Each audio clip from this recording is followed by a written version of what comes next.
Hello everyone. Today we are going to find the shape factor for a T section. In the T section, all the dimensions are given. The breadth of the flange 240 mm, the thickness of the flange 20 mm, thickness of the web 20 mm, the total depth 220 mm. So all the dimensions are given in the question. We know the formula for the shape factor. S is equal to set P by set. Set P is the plastic modulus, set is the elastic modulus. First, let us find the elastic modulus. The formula is I by Y max. In the T section, first let us find the location of the neutral axis. For that, we have to find the centroid. Here, we are having two different parts, the web and the flange. Let us keep the web as 1 and flange as 2. We are going to find the location of the centroid from the bottom. The formula is y is equal to a1y1 plus a2y2 by a1 plus a2. Area 1 is the area of the web, which is equal to 200 into 20. We will get 4000 mm square. Area 2 is the area of the flange, which is equal to 240 into 20. We will get 4800 mm square. Y1 is the distance from the centroid of the web to the base. The web is a rectangle. In the rectangle, the centroid lies in the center. To find the center, we have to divide 200 by 2. In this way, we are getting y1 is equal to 100 mm. Y2 is the distance from the centroid of the flange to the base. The flange is also a rectangle, so the centroid lies in the center. When we divide 20 by 2, we will get this distance, but we need the distance up to the base, so we have to add 200 mm. When we add 200 mm, we are getting y2 is equal to 210 mm. In this formula, we have calculated everything. We can apply all of the values. Finally, we have found the location of the neutral axis. The neutral axis lies at 160 mm from the bottom of the T section. Now let us calculate the moment of inertia. We have split the T section into two parts. The web is the first part, the flange is the second part. In the formula, this is for the first part, this is for the second part.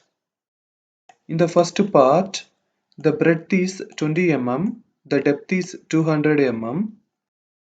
A1 is equal to 4000 mm square, Y1 is equal to 100 mm. We can apply all of the values.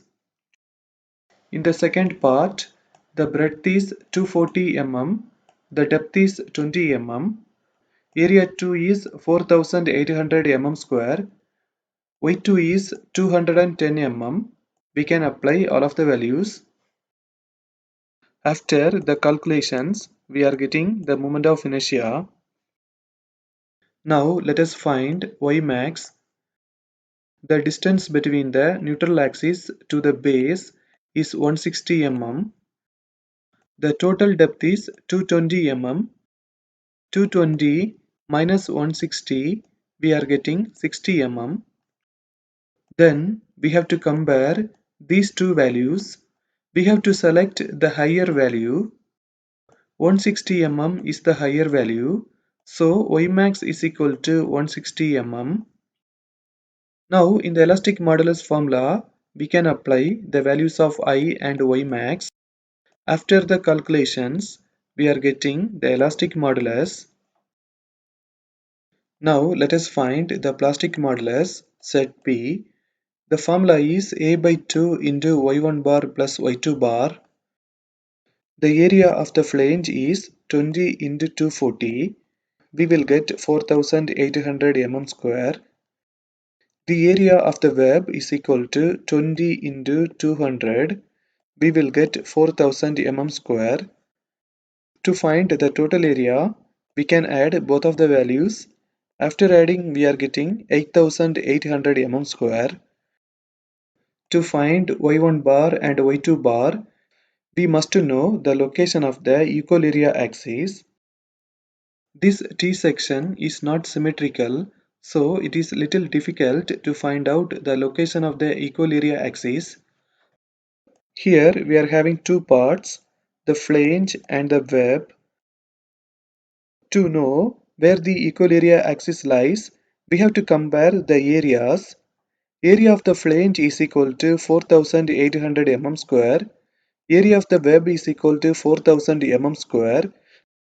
4800 is higher than 4000. Area of the flange is more than area of the web, so the equal area axis lies in the flange. Let us assume that the equal area axis lies at a distance of h from the top of the flange. We must know above the equal area axis and below the equal area axis, the area will be total area by 2. So above the equal area axis, there will be half area, and below the equal area axis, there will be another half area. Using that, we can calculate H. The total area A is equal to 8800 mm square. But we know that here we are having half area. Half area is equal to 8800 by 2, which is equal to 4400 mm square. 240 into h is equal to 4400. In this way, we can calculate the value of h, which is equal to 18.33 mm. We have found the location of the equal area axis. It lies at a distance of 18.33 mm from the top and 201.67 mm from the base. We have split the whole T section into two parts about the equal area axis. Let us keep this part as area 1 and keep this part as area 2. Now let us calculate y1 bar and y2 bar. y1 bar is the distance of center of gravity from area 1 to the equal area axis. y2 bar is the distance of center of gravity from area 2 to the equal area axis. First, let us find y1 bar. To find y1 bar, we have to take area 1. y1 bar is the distance between the equal area axis to the centroid of area 1. In the area 1, we are having only one part, so it is very easy to find out the centroid. This is a rectangle. In the rectangle, the centroid lies in the center. To find the center, we have to divide 18.33 by 2. Finally, we are getting y1 bar, which is equal to 9.165 mm. Now let us calculate y2 bar. For that, we have to take the area 2. The thickness of the flange is equal to 20 mm. So 20 minus 18.33, we will get 1.67 mm. Also, the depth of the web is equal to 200 mm. Here we are having two parts, the flange and the web. Let us keep the flange as 1 and the web as 2. The formula for y2 bar is equal to a1y1 plus a2y2 by a1 plus a2. Area 1 is equal to 240 into 1.67. We will get 400.8 mm square. Area 2 is equal to 200 into 20. We will get 4000 mm square. y1 is the distance between the centroid of the flange to the equal area axis. For finding the centroid, we have to find the center of 1.67.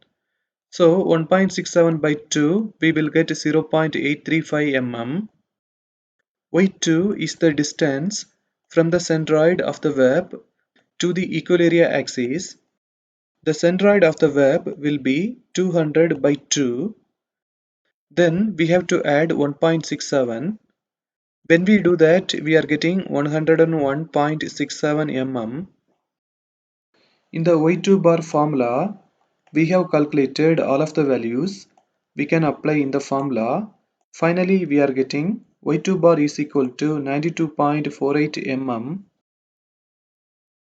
In the plastic modulus formula, we know all of the values. We have calculated area, Y1 bar and Y2 bar. We can apply all of the values. After the calculations, we are getting the plastic modulus. In the shape factor formula, we have calculated the plastic modulus just before. The elastic modulus we have already calculated. We can apply both of the values. Finally, we are getting the shape factor S is equal to 1.79. Now we are going to end this session. Thank you for watching this video.